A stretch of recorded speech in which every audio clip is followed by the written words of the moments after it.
Good morning, everybody, and welcome to this live webinar of the EU Health Policy Platform. Today, topic for the webinar is societal impact of pain. As you may be aware, we have created a thematic network on the Health Policy Platform on this issue, which is hosted by the European Pain Federation and Pain Alliance Europe. One of the purposes of this thematic network is to write a joint statement.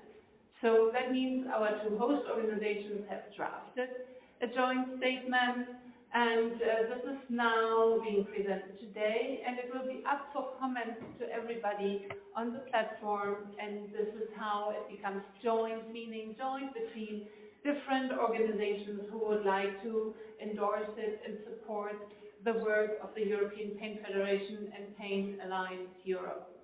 I'm Ingrid Keller. I should tell you, if you have expected Giulio Gallo, he is unfortunately not able to join you. I'm the accompanying officer from DG Santé for this thematic network. This is why you have me as a moderator this morning. I just wanted to share with you the agenda for this morning's seminar.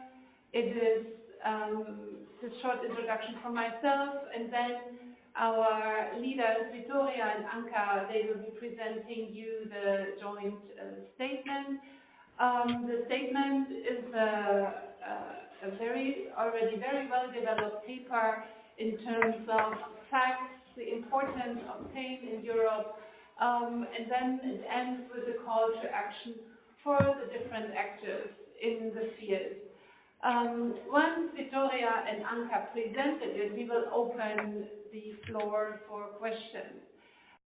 For us, it's very important that we know who is participating. I've seen a few unidentified participants, so if I could just ask you again to register with your first name, last name, and also your organization. When I give you the right to speak, I will again ask you to present yourself, or once we take your questions through the chat, if you don't have a microphone, please also include your organizations who you are presenting in this chat.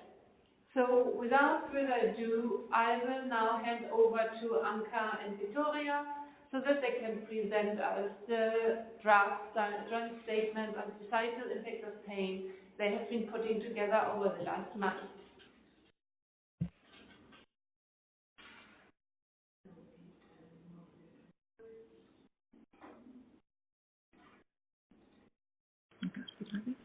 Okay, so we have the, okay. Good morning, everyone. Good morning. Can you hear us? Can you hear us?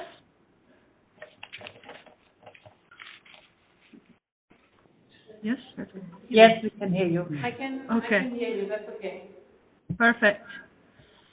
So, okay, I will start by introducing a bit the our campaign, the societal impact of pain, and basically how we got to develop a methodology for going through the framing paper and then the joint statement, meaning what we address and how we have worked so far in this month. So the first topic I will touch upon very briefly is who we are as a partnership. So next slide, please. Again, next slide. So the Societal Impact of Pain is a platform that has been created initially by the European Pain Federation and Grunenthal, and Pain Alliance Europe and Active Citizen Network has joined us as well.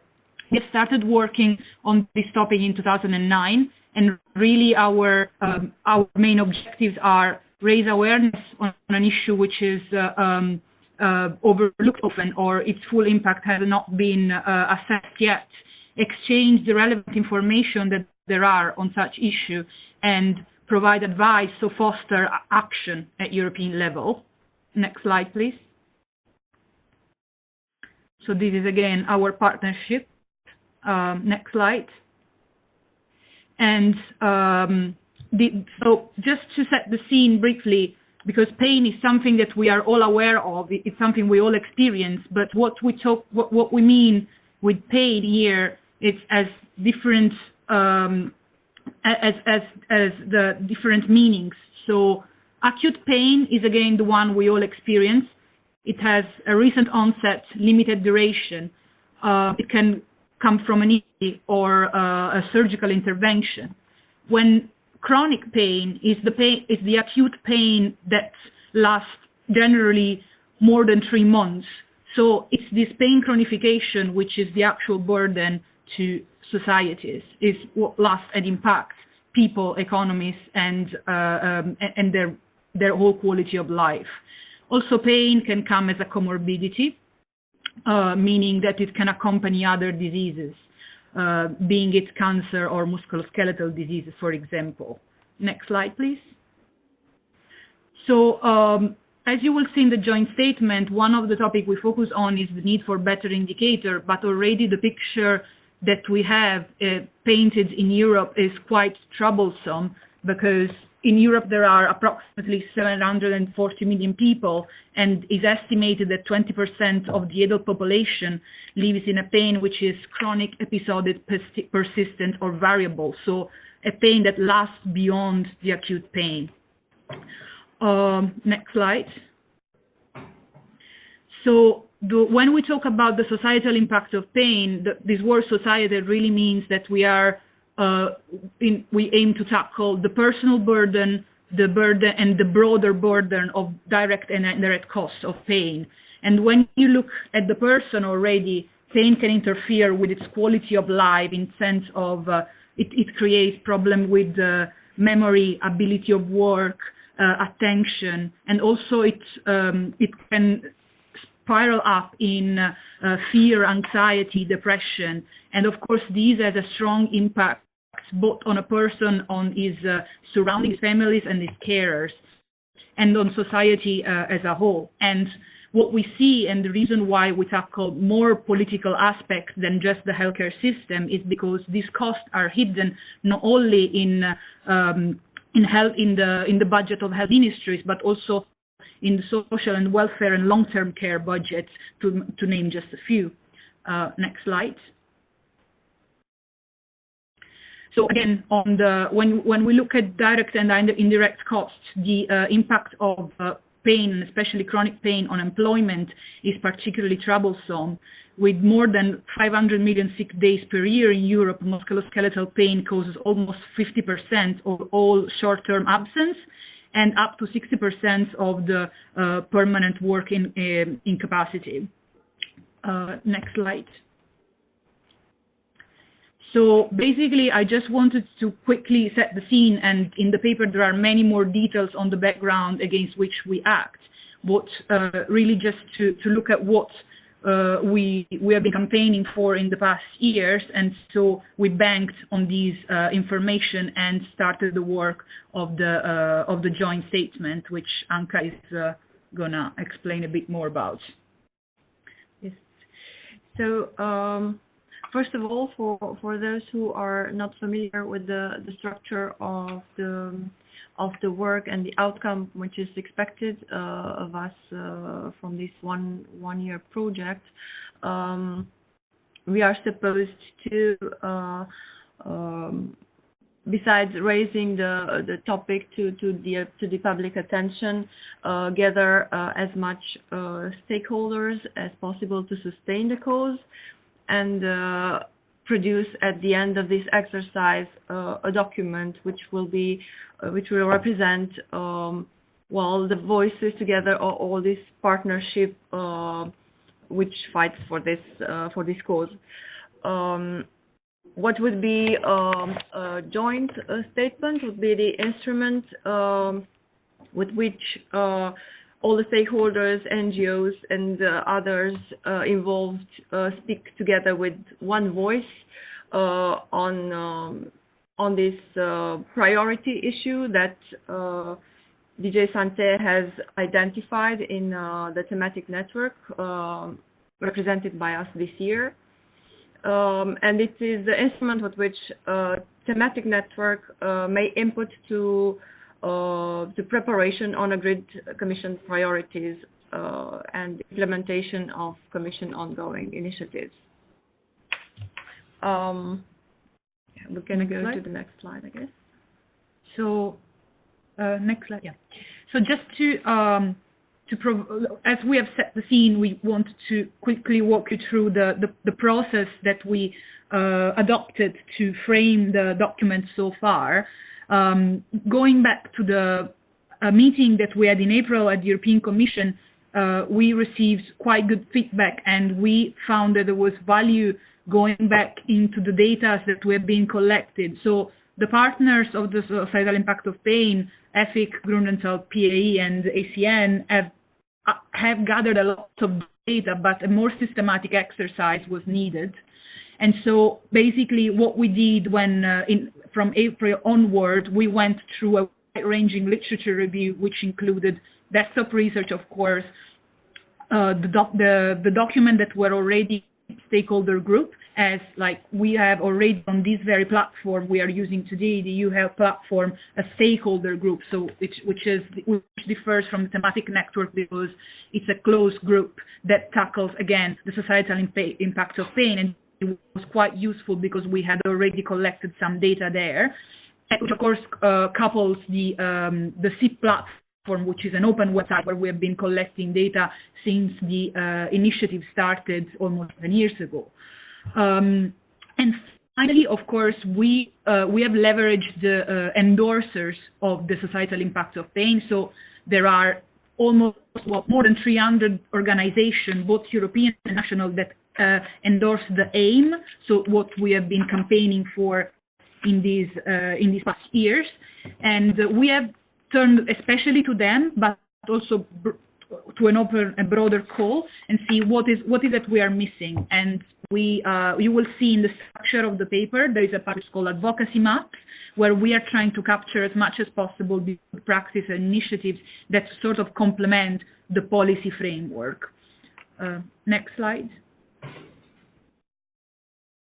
So, and then just to finish up on the methodology, we found it useful exercise to validate also with some relevant stakeholder in person the approach we were taking. So the subject that we have chosen, the possibility to include other advocacy examples, how to continue to engage other civil society organizations, and of course the agendas are very difficult in Brussels, so for those who could not be present that day, we continue one-to-one engagement with some other relevant civil society organizations. Next slide. So finally, I'm going to leave to Anke to explain a bit what is the result so far, how we structured the paper to date. So we have first presented what we name the burden of pain, which is the impact demonstrated nowadays of the burden the pain represents on society, on all its aspects. And we have supported that with an advocacy map of all the actions that our organizations and partner organizations have carried out so far, also initiatives of the policymakers which are currently ongoing. And then we have structured our work on 4 topics relevant in this context, which we consider relevant in this context, which would be the ones you see on the screen now. So the health indicators, pain as a health indicator, pain and research, employment, and pain education. And for each of these topics, we have maintained the same structure of gathering all the initiatives and the best practices known to us at this point, and we are continuously reaching out to our partners to enrich this this library we have put together so far. So this is an ongoing activity that we are going through up to the second webinar and even afterwards to the final document. And also we have assorted that with the recommendations for policy actions on each of these topics.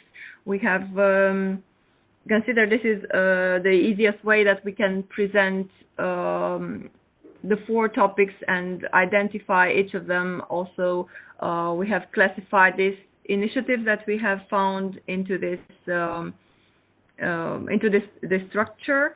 And while we consider this is already quite complex document, and in this respect, we have opted to have not only a joint statement at the end of this exercise, but to maintain this framing paper to help us understand the context better, and then have the call and the recommendations grouped in the actual joint statement with the support of all the information that this framing paper contains. Thank you. So if you go to the next slide. So just a bit more on the overall policy framework that we think that we should frame pain into. So it's quite encouraging that there are already policy actions and quite top-level health policy initiatives that included pain. First of all, in 2011, the UN high-level process on non-communicable diseases started, and in that one, the European Parliament in its resolution mentioned how important was to address in a holistic manner also chronic pain and mental health issues. Even more importantly, the cross-border directive in 2011 also mentioned pain, and this is particularly dear to us because it considers that pain should be one of the indicators looked upon for assessing cross-border healthcare. So to us, it really supports our point that it should be also a quality indicator for the quality of healthcare system as a whole, not just for the point of collecting data on pain. And finally, coupled to the actual legislation, we have also engagement with the political level. So both in the 2014 informal council, EU Council recommendation, and in the one of 2017, so respectively with the Italian and Maltese presidencies of the EU, there were both mentions of pain and the importance of pain and palliative care. So on the top of this frame, we drilled into the 4 topics, so that Anka mentioned before. So next slide. So just before going into details, a word on how we structure things, and also how we want to give opportunity for you to comment and feedback on our work so far. Okay. I will not go into each and every policy that we have mentioned, because it would be like we will need a webinar per topic. But what I will do, I will frame the broad issue, and of course you can find more information in the document itself. And for each issue, really what we would like to know is what you think are the opportunities for further action, and what you think basically we have missed. And finally, at the end, we will talk even about if we missed a topic altogether. So on the health indicators point, there are existing data that measure pain, but there is a lack of international comparable measure to assess overall chronic pain. So we have the 37 ECI indicator on general musculoskeletal pain. So we have the indicators created by the Bridge Health project, but we don't have data for the indicator. Together with that, there are other data on pain that are done through the health surveys. And in the wave of 2013 to 2015, the status of sex, age, and education of people in pain was assessed. Of course, this doesn't feed into the musculoskeletal indicator, but it's very important to us because it gives us a trend of the people that are living in pain in Europe. And then the other important bucket of policies is the work of the OECD and European Commission on the state of health in the EU. And this is involved in health at a glance. We have the impact of musculoskeletal pain on employment, and more recently, the importance of patient-reported outcome. So this is going to be really another important opportunity, we think, for engagement, because patient-reported outcome in pain are particularly important, given that this is such a subjective sensorial phenomenon. And the OECD has been recognizing this, that the fact that some of these existing patient-reported outcome look at pain, mostly post-operative pain, but is already a step towards the fact that really measuring pain is a way also to measure the quality of healthcare systems. And we also have pain in the 2007 Eurobarometer.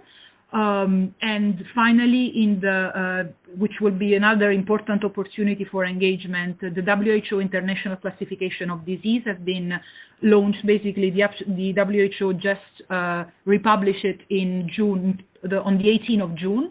And what we see is that pain has a code on its own.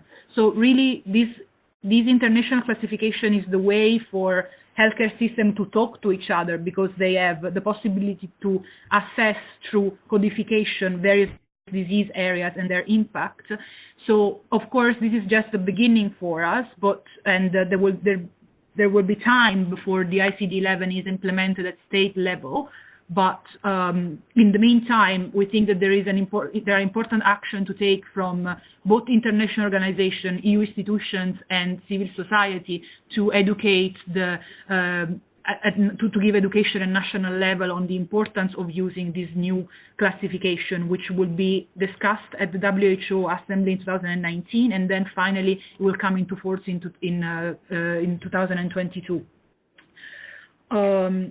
So that's. I just want you to retain this topic and think about your feedback for later, and I will try to also cover the other three topics that we have focused on. So the next one is pain research. Okay. So we have next slide, please. Next slide, please. The next one is pain research, where we have a lot of funds already given by the European Commission to tackle pain, around 163 million between the two funding mechanisms. And we have asked for continuing this engagement in Horizon Europe, but on the side of that, there are also other kind of research which are led by patients.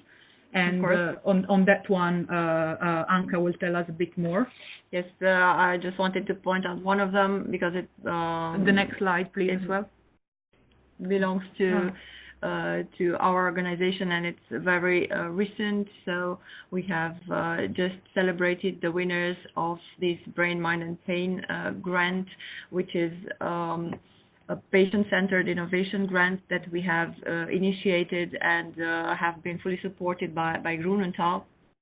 And here we have the examples of three projects led by patient or patients' organizations, and to the benefit of the patients, and they were chosen by a jury formed also by patient representatives or patients themselves. So it is maybe a small drop in an ocean, but this shows that there are initiatives across Europe that patient organizations are aware and raise the issue on the need there is for attention in this domain. Next slide. So another important topic is pain and employment. In the overall efficiency of healthcare systems, an important aspect is how to tackle the burden of chronic diseases on employment, and in general how to keep an aging workforce healthy. And there are various initiatives that, like the EU has been recognizing these, that is an important factor through the European Pillar of Social Rights. The EU OSHA already has collected data on, for example, through the country report on the impact on the workforce of musculoskeletal diseases again. And the Parliament has given its support, also its political support and visibility with a recently adopted report on pathways for the reintegration of workers, which we expect that will be adopted by the plenary either in July or September. And next to that, there are opportunities for further engagement we see.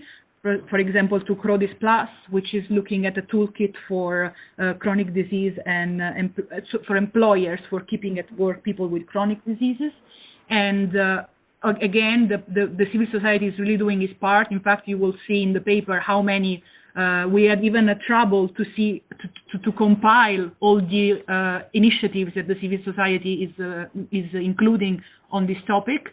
And again, we are also collecting our own data on chronic pain and employment, and we have a small example of what has been done because the survey the Pain Alliance is completing is not finalized yet in these results. Next slide. So indeed, this is a small glimpse of the results that we have obtained with that Pain Alliance Europe has obtained with its survey conducted at the beginning of this year, and we are currently receiving this is the first report, and we are working on the final form of this report, and but we can notice already some numbers which are alarming, as in the first graph, 50% of the people mentioning that their chronic pain prevents them from working. Employers made no adjustments to keep people at work in 40% of the cases. If adjustments were made, it was mostly because patients asked for it. And in case of 20% of the respondents, the adjustment was made on a legal basis. Regarding the loss of income on the right side of the slide, the survey shows that on average throughout Europe, 44 people with chronic pain have had a drop in income of 50% or more. For 1 in 10, that drop was down to less than 10% of previous income. And also concerning the occupational rehabilitation, it has been proven that rehabilitation would make a huge return on expenses incurred. So we consider that the figures we show you herein are very disappointing results, as 67% of people did not receive occupational rehabilitation. Only 20% received any, and of this 20% is broke down roughly into quarters. Some had to pay for themselves, for some employers paid for, others was paid by the government, but the numbers are really deceiving, let's say. So we are working on the final report, and it will be, of course, made public and be a reference in this document among all the other initiatives concerning alarming numbers about impact on employment. Just to keep the morale up. Sure. So next slide. So finally, the last topic that that we have included in the paper is particularly dear to the European Pain Federation. We as a Federation of Healthcare Professionals have been working for improving the formal education of doctors and healthcare professionals, also the physiotherapists, nurses that are seeing and treating pain, because it's not sufficient what it is done so far, the education in with which they are equipped. And we see that there are opportunities to tackle these, even if education is not a European competence, because through, for example, the Joint Action on Health Workforce that has just created, I just joined myself a network on this very platform to see what will be the other needs and gaps of the health workforce, and we think that education in pain is one of them. To tackle this need, the European Pain Federation has created voluntary curricula and exams that we run one time per year for doctors and other healthcare professionals to at the basis of management of pain. And but of course, next to the formal education, this is a very broad and ambitious topic. There is the overall awareness and education, both of the patients and the general population. And on the top of that, we think it's very important to educate also policymakers because they are the one that can give an extra push. And this is, again, something that we do a lot through the interest group on brain, mind, and pain. Just we had a meeting last week, which went very well, and we are continuously supporting this in this interest group, and we are happy to have the support of the members of the parliament, and hope to continue this project during the next year and after the elections of next year. And then finally, so this is the overall topic. Next slide. Next slide. And here finally we have like wrapped up the 4 arguments. So these are for us the 4 areas we think it's important to focus to tackle the societal impact of pain. The importance of having better measurement for pain, but also use pain as a quality indicators for healthcare system. Continuing on the great job that has been done in pain research. Pain and employment is another important topic. There is a need to include pain in the existing initiative on disability and chronic disease, but also initiate tailored policies on this huge burden on societies that we have just shown you like a snippet of. And finally, pain education, both for healthcare professionals and policymakers and general public.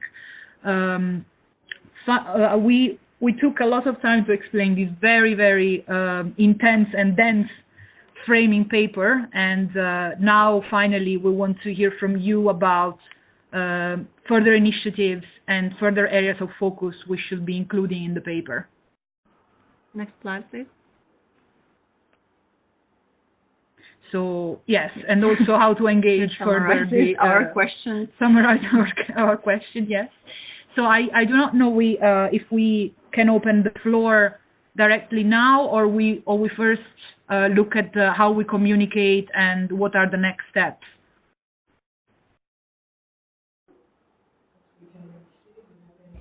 I think we should open the floor now to see if there are questions also in terms of the 4 key topics you chose and maybe some understanding questions from the participants.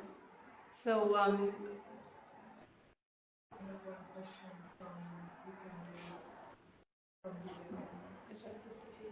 okay, so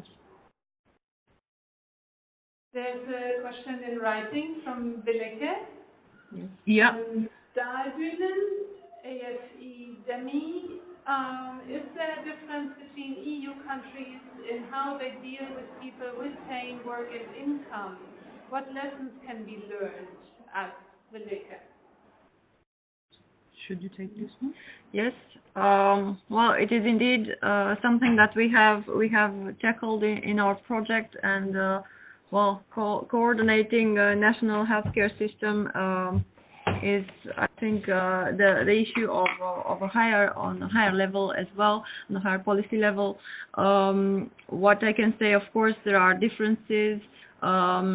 We had, for example, some difficulties in coordinating the questions for this survey on pain at work, because some questions are more or less relevant for some national systems, but we think we have reached an overall average that can have its relevance, as you have seen the numbers before. And also we follow this by trying to initiate projects which are replicable in another national system.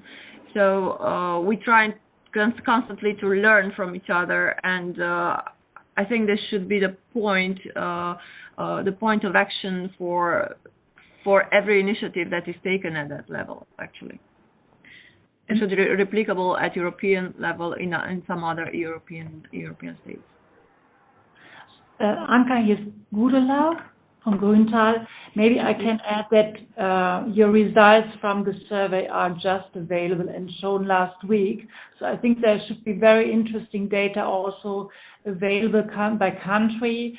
So what is the impact also on work and by country, so that we can learn also from this data. But the analyses are still ongoing, so therefore when we go more into depth, I think we will have more data available. We have also shared this data last year as well, and we will do it again this year with all national organizations, so they can use these numbers which reflect their country data to their own policymaker at the national level, and to raise the question on more specific items, and finally reunite them at the European level afterwards. So yes, there are lots of things to be done. Thank you, Wilco. We can see here that Ian Banks has raised his hand. Would you like to go ahead, Ian?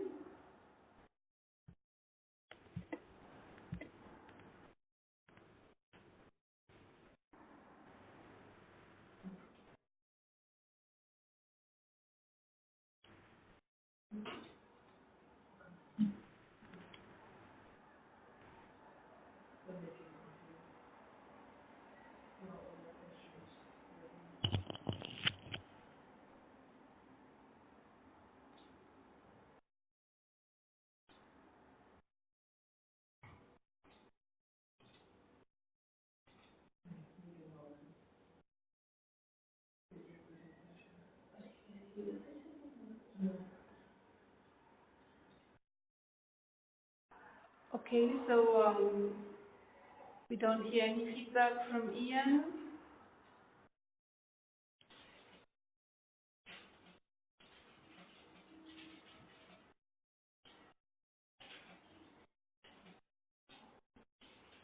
Is there anybody else who would like to participate in the discussion? Please raise your hand.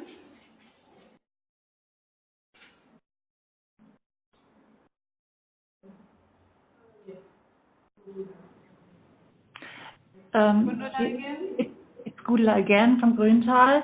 I just want to highlight that we are currently in the process to set up also national SIP platforms, and some countries have already started. So we started in France with a platform bringing the different stakeholders together. We had meetings in Belgium, in Portugal, and I expect also that from these initiatives we will get more information, more best practices shared via these platforms. And this will be published on the SIP website as well.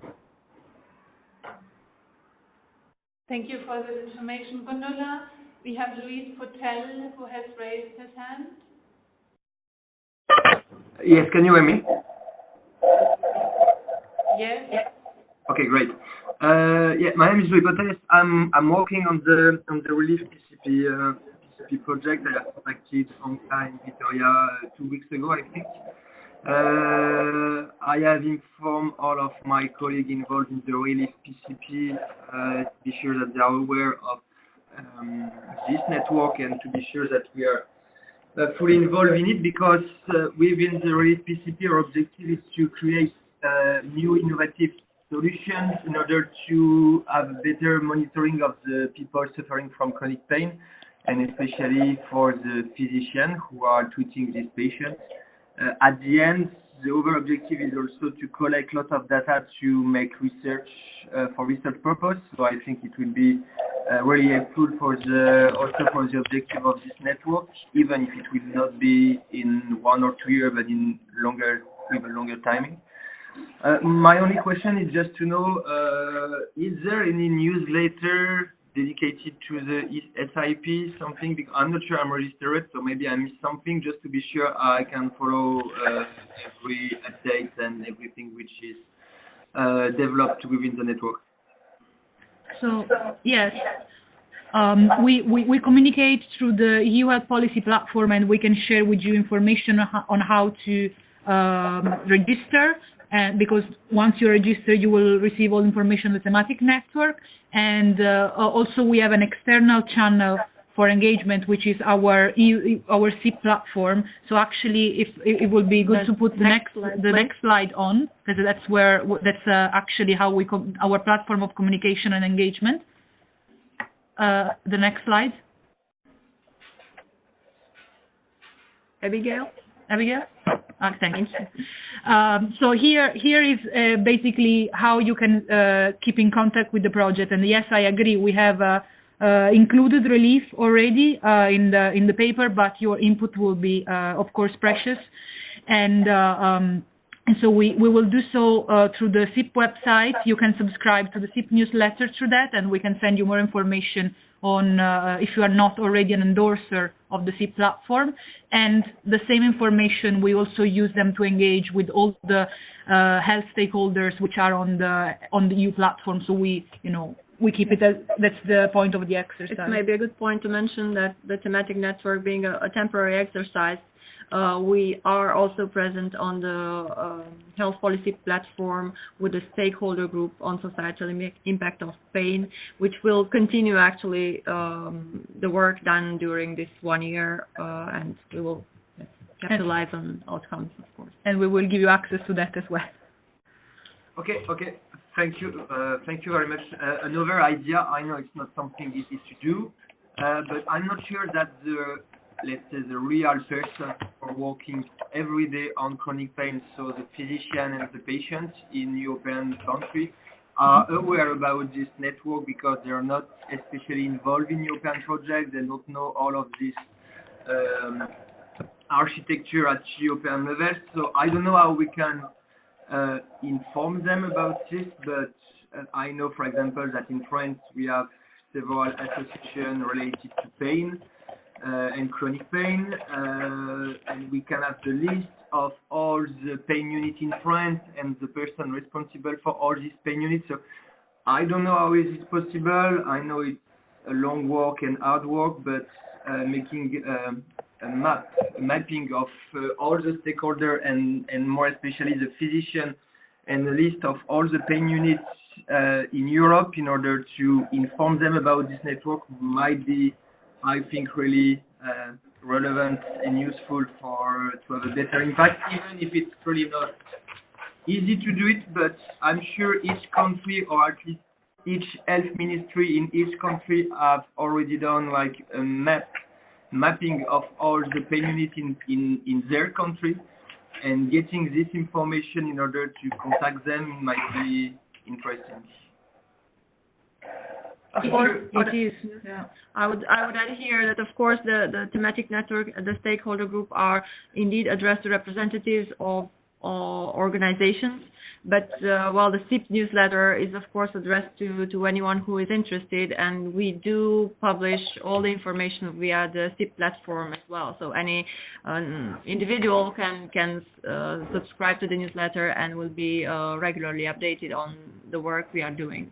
Yeah, for sure, but to get registered, they need to know about it. And I'm sure, for example, the physician who is working in the pain unit in the pilot hospital of our RELIEF project, I'm sure that he don't know about it because he don't have time. He work from 8 to 10 every day, so he don't have this information. So it will be my role to inform him, but for all the other one, it might be interesting to find a way to inform them. I don't know how, but we can think about it. And we are really open to hear ideas. Also, as to Gudula's point before, the SIP platform is now going to try to create groups also in country, because to your point, it's like these initiatives at European level, they are really top line, and it's difficult to really go into the reality of what the healthcare professionals see and treat in each country. So to that point, that's another thing we can look into, like how the implementation in each country is looking at, and France is one of the places where we are a bit more advanced because we found some allies that are interested in bringing the concept closer to the actual national health system. At least I can be able to collect information regarding this in Spain, Sweden, and France, because this is the three countries involved in the relief project. So I have, of course, in France it's easy for me, but in Sweden and in Spain it will be maybe easy because I can just ask the physician who is the head of the pain unit in Sweden and in Spain in the two different pilot hospital of our project, and I'm sure they know if there is a cartography or a mapping of the pain unit or a contact list in their country at least. So in these three countries, it might be possible to find something. Great. I think that we should take this conversation further offline and see how we can cooperate building on this on your idea. Yeah. Okay. Sure. Pleasure. But noted, then. Thank you. But noted, yes. Absolutely. Okay, thank you. This is it from me, I think. Yes, we have in the chat, we have had a comment from Jane asking about the European calendar of all pain events. But in the meanwhile, Gundula has already responded saying on the SIP platform you can find all the relevant events. And I would like to give the floor again to Gundula. She has asked for it.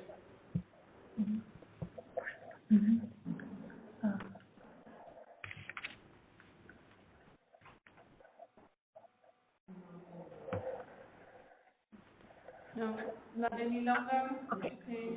Now, okay. Yeah, just wanted to mention that we have posted all of the relevant pain conferences in Europe on the SIP platform on the website. But if something is missing, everybody is really welcome to provide us the information to post it there, because it's always quite difficult to get all of the information. But at least what we are aware about, we have posted there, including this webinar.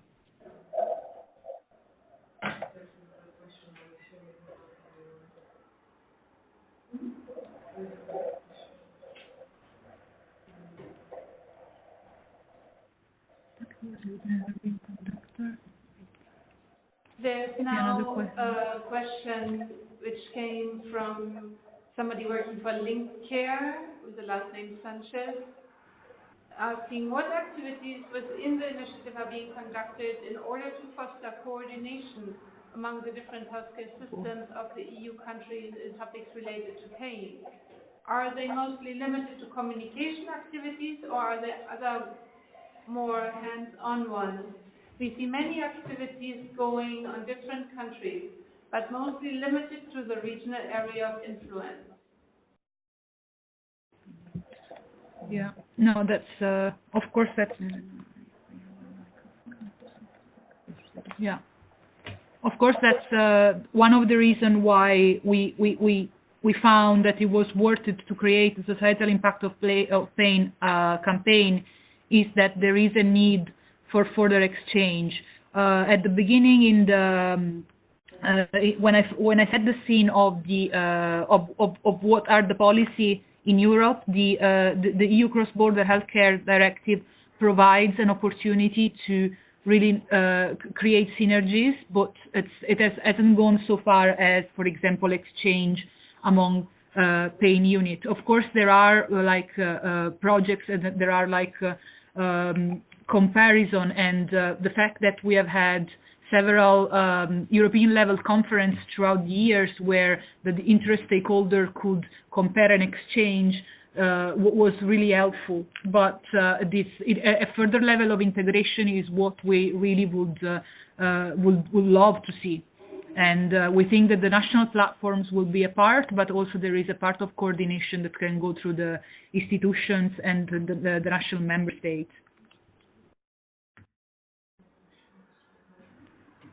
This is maybe a suggestion that we should formulate this within our paper like this. So this can be something further that we can that we can drill down a bit more in the recommendation, because of course there is this whole part of gathering best practice, finding the data, but what's next? How you foster integration, twinning, scaling of this best practice? That's something that needs to be looked into. Maybe we should, here's Gudla again, maybe we should also think about repeating a survey which has been done in 2014 about national pain plans. So this was a survey done by EFIC in 2014, but it would be good to think about repeating this and to think about what has happened in the meantime and where we are. So this helps us also to get a better overview country by country, what are the activities, best practices, and to share them between the countries. Indeed, we have just for the further background of the audience. When you hopefully will look at the paper as well that we have presented through the webinar, you will find the link to this survey and the data that are back to 2014.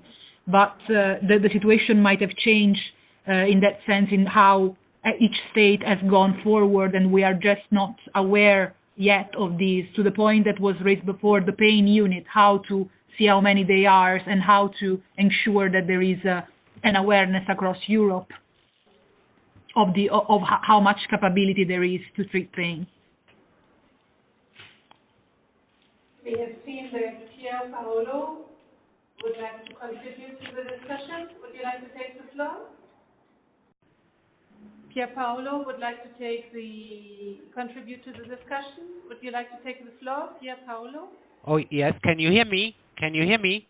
Yes, it's okay. It's okay because the microphone, it said the microphone may be sending low. So you hear what I say, right? Yeah. Yes, that's great. fine. Go ahead.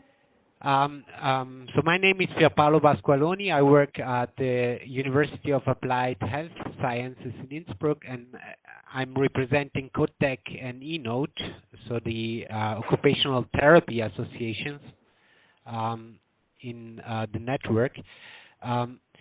I have a question which is more, well, somehow fundamental for the preamble, where I actually am missing a more comprehensive definition of pain. And I wanted to ask whether there's a reason for not being more explicit about what pain is first in one sentence, and then basically coming up with distinctions of acute pain and varieties of pain. My understanding of pain is that it's a body's or brain's reaction to potentially harmful stimuli, right? And if this is the case, it also makes a difference for some aspects of impact, or for considering impact, positive or negative. Because if I read on page 3 in the framing paper that pain complaints cause a large proportion of physical visits, right? That's very positive actually, because then some more serious illnesses might be prevented somehow, right? So if people don't go to the doctors because they don't feel pain, or don't go there because they feel pain, then this is harmful, as a negative impact on society. So if the next sentence goes on with pain places an enormous economic burden, considering pain as or the functional aspects of pain as well seems to make a difference for whatever follows. So this was just an example, right? Is there any reason why you have been avoiding such a definition?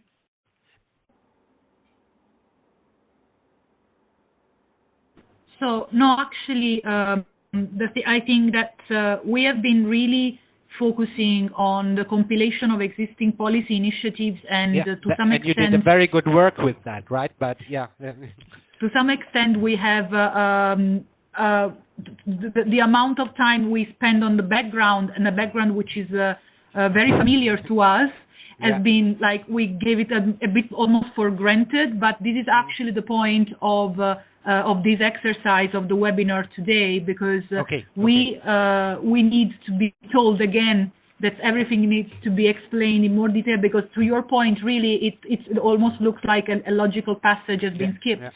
And it's definitely not an avoidance, an omission probably, but not an avoidance. And it's very good feedback that we should take into account for the next draft. Can I just ask a further question, because I'm Yeah. not really sure about when you kept the recommendations on research very short. Did you do that on purpose? Because that reads very general, just more investments basically, right? On that area. Would you want to be more specific on which areas should be focused? Because then what seems to me a gap in research would be comparing the very preconditions, national cultural preconditions of first, understanding some experiences, a painful experience, right? The concept of pain, and also of prevailing models, cultural models of effective treatment. So some countries just go for medication and that's all they want and that's all they hope will help. And some other cultures are rather reluctant on taking medications for good reasons, right? So including this comparative aspect could be a further, it's just one word to add basically, that this should be a focus of further research, for instance. If we all agree on that, right? And also on this, what is called social representations in social science of pain, right? So that could be mentioned, but doesn't need to be mentioned, depending on how specific we want to be on framing, the recommendations.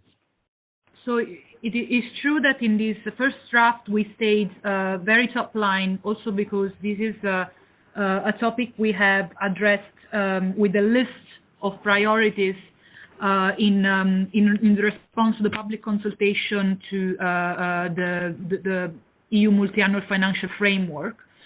So we have these into the in the notes, so that there is one can go into the whole list that we have put forward for the next MFF and for the mission-oriented research. However, we have decided at this stage not to go into a specific prioritization, because also within EFIC there was a long discussion about all the things that we would like to see, which was almost a shopping list.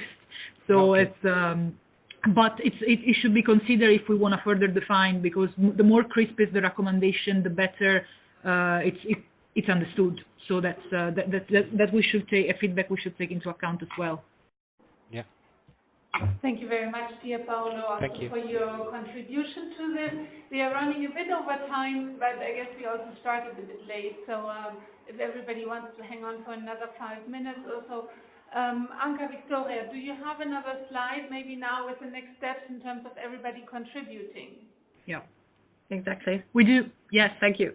We can have the next one. We can develop on that. So indeed, these are the steps of this one-year exercise to produce a joint statement, and you may see in green what has been done, including our meeting today. And we have planned a second webinar like this one in September, and we do hope that in this period from now on until the next webinar, we may crystallize some new inputs, and we do wait for all stakeholders' contributions and points of view with regards to what we have done so far, to be discussed and incorporated to a better document. So the next webinar will take place on the 20th of September. Please save the date already in your agendas. We will of course communicate on that. And in the meantime, our work is to contact the identified stakeholders and try to have their input on a one-to-one basis as well, to enrich this document or further adjust. And the final step of this exercise will take place in November, where during a meeting we will present our final joint statement. We do intend to continue, as I said earlier, to continue this work on the stakeholder group. So whoever in the audience is not yet a member, please join our group on the platform to be sure you stay in touch with what we do. And we are looking forward to hear your voice manifest if you have any further ideas or on the content, on how to communicate it, if you want to share it to your networks, if you have any ideas from previous experience or how this is done, we are all ears and look forward to learn from you. So please do not hesitate to contact us. I don't think we have the slide. Thank Yes, you very much. We have just noticed we have missed the slides with the contact, but of course you may find us on the Thematic Network. Either me or Victoria would be happy to have your communications. Thank you, Anka and Victoria. Do you want to go back once more to the slide with your contact details, maybe? In case somebody didn't take notes, that will be your opportunity to do so. Yes, but we don't have actually one with the emails. Abigail is doing this. Okay. There you go. Okay. Thank you. Great. Yes, there you have the email from Victoria and also from Anka, and also the website to the health policy platform, on which you can find the stakeholder platform on societal impact of pain. I can report you that there were more than 30 persons following us in this webinar today. Not all of them are there anymore, but I see that there was let's say, a stable crowd of more than 20 following for the whole time. So I think this is a pretty good sign. As Anka and Victoria said, everybody is now welcome to send written comments so that the statement can be also refined and further developed, because obviously all organizations endorsing should be more or less happy. I would like to stress the more or less happy, because 100% happiness usually doesn't exist in joint statements, as experience has shown. But there should be enough happiness from the side of all participating organizations to be able to actually sign the statement. There are just 3 more points I wanted to make in closing, which are not only focusing on pain, but more the bigger political scene also. First of all, in case you have missed it, we have, from the side of DG Santé, launched in April a portal which we call the Best Practice Portal. And then one recommendation is in the joint statement to continue to share best practices. If you're looking for a way how to do this, I can only recommend you this portal of DG Santé. If you type into Google Best Practice Portal and DG Santé, you will certainly find it. It's nothing you do in 5 minutes with a cup of coffee in the hand. I always say it's a fairly exhaustive questionnaire asking you to thoroughly describe your practice, and based on this description we will be evaluating the submitted practices against a set of criteria which have been adopted by the member states. And those criteria, those practices which meet the criteria and receive a high score, we will be presenting them back to the member states with the question to the member states saying, here are validated good practices, would you like to implement those in your country? And for whichever practices there is some interest, we will see how we can support this also financially from any of the available EU funding pots. And speaking about funding, you may have seen that the proposals from the European Commission for the next multi-annual financial framework is really very much embracing the health and health policy approach. if you make the math, the health program actually gets a little bit of more money in the proposal than before.